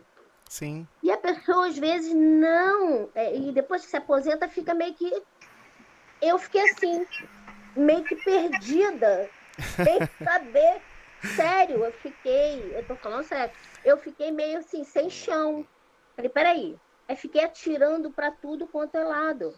Eu fui fazer curso de cabeleireiro, depois eu fui trabalhar com meu irmão na farmácia, enlouquecida, querendo fazer alguma coisa, achando que o meu tempo... Sim. Sério, eu achava que assim, eu ficar parada, eu fazer... Eu senti uma certa culpa dentro de mim, entendeu? Hoje, depois de um tempo, eu já vejo de outra forma, né? Hoje eu já vejo assim, não, poxa, hoje a minha função é outra. Eu morria de inveja quando eu era mais jovem e via as mãezinhas com seus filhos dando a mãozinha e levando para o colégio. Eu falava, meu Deus, como eu queria poder estar fazendo isso hoje. Não, mas esse sentimento é cobiça. Esse sentimento é cobiça, não é inveja. Você não ficava triste por ela. Você não ficava triste de ver a felicidade do outro. Você ficava desejando exercer. Sim. Levar para a piscina.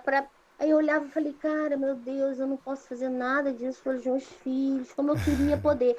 Aí hoje eu já tenho uma outra visão. Sim. Hoje eu olho e falo assim, bem, hoje a minha função, vamos dizer assim, não sei se não é a palavra correta, mas a minha... vamos falar função, tá? Porque me fugiu. É cuidar de quem? Do meu próximo mais próximo. Claro, Hoje eu posso fazer isso para o meu filho. Exato. Hoje eu posso levar meu filho para o colégio. Entendeu? Aquilo que eu queria lá atrás, que eu não podia nem pensar em ir numa reunião de colégio, quem ia era minha mãe, Sim. eu hoje posso fazer com meu filho. Eu fico lá no colégio. Hoje eu não fui porque ele está passando mal. Eu não levei ele à escola porque ele hoje está passando mal. Aí, mas eu fico sentada lá na escola de 6 horas até 9 horas da noite. Sentada esperando acabar a aulinha dele, trago ele para casa, dou um Então, banho, aí dou uma deixa comidinha. eu pegar um Então, gancho. essa é a minha, Sim, né? sim. Deixa eu pegar um gancho que você estava falando. Essa é uma pesquisa numa revista famosa americana, não vou citar o nome, depois se quiser eu busco e coloco no grupo, onde foi feita uma pesquisa grande entre os as mulheres mais bem-sucedidas nas empresas de advocacia dos Estados Unidos, de advogados, né? Então tinham muitas mulheres bem-sucedidas, mas quando dava 40 anos de idade, mais ou menos 40 anos, mais ou menos 3, tá? Ou seja, do 37 ao 43. Todas largavam o trabalho. Não importa se já estivesse como sócia, não importa. E qual era o principal motivo? Mas era assim, 98% abandonava tudo para ter o filho, para ter filhos. Tá? 98%. E inclusive até convidavam psicólogos, pessoas para ajudar a fazer conselhos, para manter esse investimento, porque a empresa imagina o seguinte: eu investi nesse profissional, caramba, eu praticamente dependo dele agora, e eu sei que ela dá, quando fizer 42, né, 40 anos, vai embora. Né? Não vai ficar mais na empresa, ela vai querer estar em contato com o filho e com a filha. Então, assim, são corações que já reconhecem a necessidade do amor, já reconhecem a necessidade do cuidar, já compreenderam que, por vezes, estagiaram no grande abismo do deserto que se tornou a convivência do regime de trabalho, é muito distante do carinho que ela precisa exercer missionário ali, né? Missionário no sentido de ela mesma já se imbuiu dessa missão, que eu tenho que conseguir exercer amor ali, e eu não estou conseguindo conciliar as duas coisas. Então ainda tem mães que acabam abandonando nesse período, porque não conseguiram engravidar, porque ficaram postergando, e depois fica difícil. Aí abandona tudo, tenta fazer tratamento de fertilidade. Então a pesquisa chegou a uma conclusão surreal. A pesquisa mesmo foi analisando, entrevistando essas mães, né? E aí chegou um momento que todos começaram a responder, porque o questionário era complexo, né, que elas estavam respondendo. Perguntaram o seguinte: por que, afinal de contas, isso acontecia, né? Eles queriam entender o motivo. Já que elas estão bem sucedidas, podia tentar conciliar, né, o tempo, ficar meio período. Por que abandonavam 100% do trabalho, né? E aí conversa vai, conversa vem. E um grande estudioso desse processo passou a analisar e começar a compreender o seguinte: o problema era mais grave. Quando você está no primeiro grau, né, o chamado aqui no Brasil ensino fundamental, antigamente chamado primeiro grau, a sua meta é chegar no segundo grau. Então você faz o que estão mandando você fazer. Aí você vai e faz. Eu estou falando do resultado apresentado por esse psicólogo, por esse estudioso aí com relação à natureza humana. Quando chegou no segundo grau, ele concluiu o segundo grau, ou chamado ensino médio, atualmente. Concluiu o ensino médio? Não, você tem que fazer tal investimento agora na sua carreira. Aí faz isso. Agora você tem que trabalhar, você tem que conseguir um emprego, você tem que conseguir um emprego melhor ainda, você tem que conseguir um trabalho melhor ainda. E sempre alguém externo ditando para você o que você deve fazer. E é engraçado ele chegar a essa conclusão. Ele chega à seguinte conclusão: olha, com relação ao seu mundo íntimo, você não está conseguindo observar e mensurar o que você precisa executar, que o seu mundo íntimo já está gritando, que você precisa cumprir. Você só cumpriu tudo que era externo. E tudo que é interno Engraçado o psicólogo ter chegado a essa conclusão. Porque ele está chegando justamente na essência do espírito. Ou seja, ele tá ali executando externo, externo, externo, mecanicamente, mecanicamente. Tá aí daí. E cadê essa tal felicidade? Me disseram que quando terminasse o primeiro grau eu estava super feliz. E eu sempre estranhei muito isso, né? Eu terminei o primeiro grau, aí a pessoa, fazer uma comemoração. Eu falei, mas estou comemorando o quê, meu Deus? Por que da sétima para oitava não se comemora e da oitava para o nono? Naquela época era oitava para o nono, oitava para o primeiro ano se comemorava. Não tem sentido. Por que não comemorou nos outros anos e nesse está comemorando? Eu sempre achei isso estranho. Para mim, sempre eu achei uma estranheza muito grande. E é engraçado, porque eu não percebia também por que eu achava estranho. Mas observem só.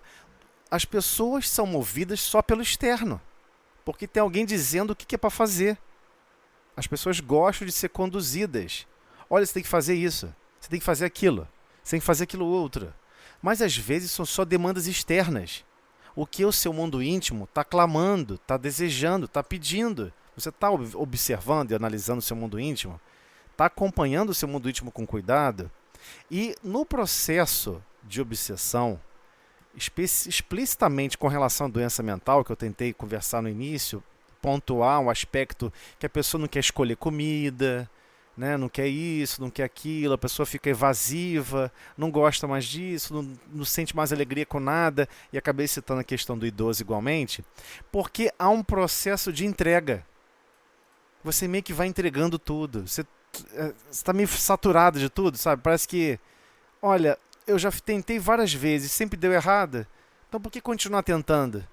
Então há um processo de degradação que não é o obsidiado para o obsessor, é do obsessor para ele mesmo. Quando ele coloca aqui, ó, eu sei que eu vou falar agora, vocês vão achar estranho. Ele fala assim, o doente mental, por obsessão, é alguém que, de alguma forma, entregou o invólucro físico ao curso de ocorrências nefastas. Aí você fica assim, peraí, se ele entregou, então não foi de fora para dentro, não? Não, o problema foi de dentro para fora. A pessoa está entregando os pontos. Ela está se sentindo cansada, sobrecarregada, joelhos desconjuntados. É aquele momento de fadiga psíquica. Nossa, eu não estou aguentando. Só percebo lamentações, críticas, apontamentos de faltas. Parece que eu sou... E vai crescendo aquele sentimento, né? Onde você fica achando que você é o pior ser humano da face da Terra. Nossa, eu sou o pior ser humano da face da Terra. Nossa, eu só penso bobagem. Nossa, só isso. A pessoa entra num clima de se auto-maltratar. Isso começa muito antes de se instaurar algum problema mental. Muito antes. A pessoa começa a achar o seguinte, essa criação divina deu errada. A pessoa começa a falar o seguinte, Deus, você está errada. Sim, pode falar. Então, Zéli, isso aí a gente até entende quando é o idoso, né? Aquilo que a gente estava falando, né? Pela própria circunstância da vida, né? São as doenças e tal. A gente percebe em muitas famílias, às vezes o idoso fica, né, meio que lá no cantinho, não participa mais porque não escuta direito, aí já não participa mais das reuniões familiares, aquela coisa toda que a gente já sabe. Mas e o jovem? Né? O jovem? Mas o jovem... O idoso já... Não, mas o jovem é um espírito velho. O jovem às vezes é 300 mil anos à frente do idoso. Ele é um espírito mortal, né? Entendeu o que eu estou querendo dizer? Não é dessa encarnação, não. Olha só, eu sei que a gente não consegue entender isso. A nossa consciência, a sua forma de pensar, a sua forma de agir, a forma como sua mãe lidou com as dificuldades e os desafios, né? E diversas pessoas antigamente lidavam com as dificuldades e desafios com uma facilidade incrível, né? Pô, antigamente as pessoas tinham 10 filhos, 8 filhos. Hoje você fala isso para alguém... É uma loucura, realmente. Hoje em dia você fala isso para alguém e você fala assim, caramba... Aí a pessoa falava assim, exatamente, a pessoa fala, tá maluco? Que isso? E algumas pessoas chegam a falar o seguinte, como é que eu vou dar conta de olhar todos? Olhar todos? Você tem certeza que você vai falar com todos e todos vão obedecer, que você vai explicar e todos vão compreender. E a pessoa vive uma certeza profunda no coração. Essas pessoas que vivem essa certeza profunda no coração, não é uma certeza que foi adquirida com meia dúzia de conversa fiada. São centenas de encarnações exercendo essa tarefa. Centenas de encarnações em situações adversas. Entendeu? Então, e centenas de encarnações acostumadas a se apagar, a se diminuir, para que os outros cresçam. Existe uma particularidade nas mães que eu acho brilhante. Elas, em inúmeras situações, conseguem se apagar, se diminuir, para empurrar as crianças para frente. Não tem problema ficar para trás. Meu objetivo é empurrá-las para frente. Com certeza. Renúncia o tempo inteiro. É renúncia o tempo inteiro. A vida da mãe é isso. E aquela satisfação. Não é que eu renunciei, mas é isso que eu queria. Fica até uma Não, é uma renúncia feliz. Exatamente, porque está conseguindo. Ai, que preenche o coração da gente. Né? Exatamente. Começou a andar, começou a falar, já começou a ir para a escola, já passou de ano. Exatamente. Que o amar e servir. É o amar e servir. A pessoa está conseguindo executar o amar e servir. Então é lógico que traz paz, traz reconforto, traz aquela saciedade de alma. Internamente, aquela alma está se saciando por estar conseguindo exercer o amor e a fraternidade e servindo aquelas outras almas. Não porque alguém está dizendo, não por imposição social, como a maioria acredita, um monte de teóricos inventam esse monte de loucura, aquela consciência que quer operar assim. Porque tem mães que não querem. Existem mães que abandonam, que não quer saber, que não quer o desafio, que nem quer ter filho. Nem quer ter filho. Todo mundo tem que respeitar essas escolhas. Isso não torna essa pessoa mais ou menos infeliz. Isso torna a pessoa estar predisposta a exercer os desafios dessa função ou não. Então, por exemplo, Madame Curie, ela teve que investir profundamente na parte científica, ela não pôde ter filhos. E depois que ela foi exposta à radiação, é óbvio que ela também não conseguiu ter filhos. Então ela veio para uma tarefa de doação, se doou profundamente. Chico Xavier queria muito ter filhos. Ter filhos, eu digo, ele cuidando desde bebezinho. Não é pegar e adotar uma criança, não, onde os outros que vai cuidar. Adotar criança onde os outros vão cuidar, eu posso adotar 100, 200. É só ter mão de obra suficiente para me ajudar. Eu posso adotar até 1000. Eu estou falando, é você adotar e você cuida de tudo. É tudo. É tudo. Escrever, aprender a escrever, fazer conta, tabuada, cuidar, limpar, fazer cama, lavar roupa. A criança fez cocô nas calças, você vai lá, lava as calças da criança. É tudo, tudo. É doação integral. Isso. Chico não teve essa oportunidade nessa encarnação, mas ele desejava muito ter passado por essa experiência. Então muitos não compreendem quando ele falou isso, né? Que ele queria muito ter sido mãe, que ele queria ter essa experiência de ficar se doando profundamente a outra alma, porque marca o outro coração profundamente. O amor causa marcas eternas. Aquelas experiências ficam registradas naquela consciência para sempre. Não importa qual encarnação, daqui a mil encarnações, não importa qual problema, se ele revisitar aqueles momentos, a paz se instaura, porque ele sabe que é a emanação de amor, é o reflexo da luz divina operando com ele. Não tem como, ou com ela, né? Não tem como a gente negar isso. Então, o amor realmente, ele transforma tudo. Então, a doença mental, por obsessão, tem um lado estranho. Porque o obsessor em si, ele não tem poder de transformar a sua consciência. Ele não tem poder de alterar o seu estado psíquico. É um processo de entrega. Por isso que eu quis marcar aqui. Ó. Você vai entregando os pontos. Até chegar à mesma condição do invólucro físico. Quando ele está falando que invólucro físico, ele está falando do perispírito, tá? Não é o corpo físico, não. Começa inicialmente lá no perispírito. O processo da doença mental, ele começa a se instaurar no perispírito. E depois começa a lesionar, por consequência, o corpo físico. Então a lesão se inicia lá no perispírito. ao curso de ocorrências nefastas. Ocorrência nefasta de quê? Do ambiente externo ou da sua própria consciência? A própria consciência que está se entregando, ela vai criando situações nefastas.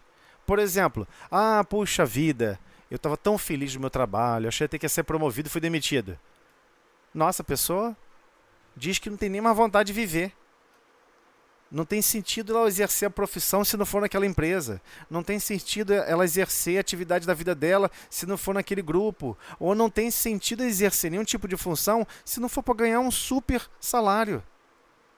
Ué, mas quando você desencarnar, não tem empresa. Quando você desencarnar, do outro lado, não tem instituição te pagando nada. Você vai ter que continuar trabalhando, continuar se desenvolvendo, continuar estudando e não ganhar absolutamente nada em troca. A não ser se desenvolver para servir cada vez mais. Então, essas ocorrências nefastas são naturais porque, na verdade, ela é oriunda da nossa própria consciência. Então, quem está se entregando é a nossa própria consciência. Então, à medida que a gente vai por isso que ele comenta, desarmonizado consigo mesmo. Olha só, quando nós estamos desarmonizados conosco mesmo, o doente identifica e acata sugestões perturbadoras de outras mentes. Então, peraí. Então, o processo se inicia com uma entrega sutil, lenta, gradual e vai se intensificando. E as ocorrências da nossa própria consciência, como reage com a vida, como reage com todo o processo, é que vai realmente desmontando tudo. A pessoa depois começa a falar que não está mais feliz com o próprio trabalho. Eu não gosto mais do meu cabelo. Então, Eu tô me achando isso, eu tô me achando feio, eu tô me achando feia. Como você tá se achando feio? Zélio, Sim. realmente, isso que você está falando está coberto de razão. É isso mesmo. Às vezes a pessoa perde o emprego, o marido, o namorado, mas a gente tem visto atualmente muitos casos de crianças se cometendo suicídio. Criança de 10 anos. Como que uma criança de 10 anos, 13 anos, se suicida? Né? A gente imagina, essa criança não viveu nada. Como que essa criança pode se suicidar com 10 anos? Então, mas olha com só. 13 anos. Então, né? mas que ocorrência nefasta é essa dessa encarnação? Então, mas A criança não viveu? Então, mas vamos lá. Aqui ele tá tratando da doença mental. Faltando, entendeu? Não, tudo bem, mas aqui eu sei, mas só para separar o universo. Outro link. Então, aí pro outro link existe um outro problema. Existe um outro problema grave. É muito difícil para um espírito reencarnar cercado 100% de inimigos. E às vezes o espírito pediu para testar se ele conseguia. E Deus deixa. Deus sabe que ele vai se suicidar. Jesus sabe que ele vai cometer o suicídio. Às vezes o pai e a mãe são grandes inimigos dele, do passado. E ele pede, será que eu consigo? Será que eu vou realmente conseguir? Ele pede esse desafio. Eu sei que a gente não tem muita consciência do que a gente pede antes de reencarnar, mas a essência é essa. Aí acontece, chega aqui, ele meio que acredita que eles vão me amar, eles vão cuidar de mim, eles vão se preocupar comigo, eles vão ficar altamente carinhosos comigo, vão fazer de tudo por mim. E começa a ver um processo que não tem esse tempo todo disponível. Eu falo isso com as minhas filhas já há algum tempo. Uma vez eu falei para elas, vou mostrar para vocês o que é a vida. Eu peguei e desenho num quadro, um quadro branco, como é que ela calcula as horas do dia, quais são as horas disponíveis, o que você tem para fazer. Elas ficaram tristes. É engraçado isso, a criança ficou triste. Elas ficaram tristes porque elas perceberam que tantas horas elas passam na escola, tantas horas elas têm que estudar, tantas horas elas estão dormindo, e tantas horas para brincar e se divertir é bem pouquinho. E é engraçado, né? Mas eu falei assim, mas olha só, gente, eu escrevi isso aqui no quadro, mas vocês vivem isso todo dia. Não, mas agora que eu percebi, que eu tenho consciência disso, eu fiquei até triste. Eu falei, olha só, fica tranquilo, filha, vai piorar. Vai piorar a beça, sabe por quê? Você cada vez vai ter menos tempo. E sabe qual é a notícia que você vai ter que adquirir e a percepção que você vai ter que perceber em relação à sua essência? Você está sendo treinada para ficar feliz em processos de trabalho, ficar feliz em processos de educação e não só ficar feliz em processos de diversão. Entendi. Você está entendendo? Cada vez vai reduzir mais isso na sua vida. E se você disser que no futuro só vai existir lógica de alegria se você maximizar os seus tempos de diversão, você está criando uma identidade, um ideal falso. Porque vai acontecer justamente o contrário. Você vai ter mais matérias na escola, vai ter que estudar mais em casa, vai ter que fazer mais exercícios, né? Outro dia, papai, eu queria tanto tocar piano. Então vem cá, senta aí. Aí começou, tá. Aí deu 3 minutos que quis levantar. Falei, não. Você vai ficar 1 hora aí agora, direto, sem parar. Não, mas 1 hora? É, 1 hora. Não, mas eu não quero mais. Tudo bem, mas você vai ficar sentado então aí. Aí deixei ela uns minutos, né? Lógico que ela não ia ficar sentada 1 hora, levantou. Papai, por que você falou isso pra mim?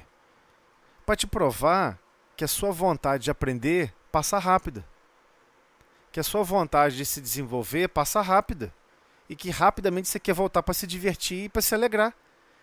Aí ela começou a querer ficar tristinha. Isso é natural, está em todos nós. Está em todos nós. O treinamento aqui na Terra é, quando você está capinando, você consegue ficar feliz? Quando você está cuidando de uma criança, você consegue ficar feliz? Quando você está servindo, ajudando a limpar, faxina na casa, você consegue fazer isso feliz? Você consegue ser feliz em todas as atividades da Terra? Porque quando você achar que você tem um domínio delas, o mundo vai tirar isso de você para ver se você consegue exercer. E vai tirar tanto que vai chegar na velhice e vai tirar tudo. Você não vai poder mais limpar a sua própria casa. Você não vai poder lavar o seu próprio banheiro. Esse dia vai chegar. E você que ficou tão feliz por ter vencido a primeira etapa, de conseguir se desempenhar em trabalho, em amor ao trabalho, em amor a servir, em amor a ser produtivo, de repente vai dar ruim, você não vai poder ser mais. Você vai ficar feliz mesmo não tendo mais essa capacidade? Você é capaz de ser feliz em condições adversas? Feliz em termos de contentamento, de continuar com o ânimo de alegria, o ânimo da boa nova. É esse o desafio. Não importa. Mas eu acho que só vai prosperar na encarnação aqui na Terra quem tiver exercendo um trabalho muito sofisticado, sabe? Quem está lá em Angra 3, cuidando de energia nuclear para gerar energia elétrica, quem está mandando um foguete para a Lua. Não importa a atividade, faça com amor. E um amor tão profundo que chega a te dar alegria. Sinto entristecê-los, mas já deu a hora. Desculpa. Que pena, estava tão bom. A Luciane faz a prece pra gente. Paramos no... Aqui mesmo. Paramos nesse parágrafo. O próximo é as enfermidades. Isso. Então vamos fazer a prece. Acho que deu para pensarmos e ficarmos refletindo durante a semana. Luciane, então, faz a prece. Tá bom, Anabela, tá bom. Senhor Jesus, agradecemos, Senhor, a oportunidade mais uma vez, Senhor, de estarmos estudando a doutrina espírita e agradecemos, Senhor, por ter um companheiro nos orientando, com certeza sendo intuído pela espiritualidade superior. E agradecemos muito por esses momentos, Senhor. São momentos extremamente importantes para as nossas vidas. Nós abrirmos mão de 1, 2 horas para estarmos ouvindo os seus ensinamentos, estarmos em contato com o Evangelho, com a doutrina espírita, para aprendermos um pouco mais, Senhor, cada dia. Pedimos, Jesus, pelos nossos irmãos que participam, e toda a humanidade, Senhor, tão carente, né? Muito materialista ainda que somos, e precisamos realmente, percebemos que o que realmente nos sacia é o amor, né? São esses ensinamentos eternos que o Senhor veio trazer para nós, a boa nova, o amar, o cuidar, o servir, né? Fazer o melhor que nós possamos fazer para o nosso próximo, Senhor. Então, aos poucos, estamos compreendendo essas coisas. Muito obrigada, Jesus, por mais essa noite, por mais essa oportunidade de estudo. Com essa prece, Obrigada. Senhor, pedimos permissão para finalizar o estudo da noite. Obrigada, Senhor.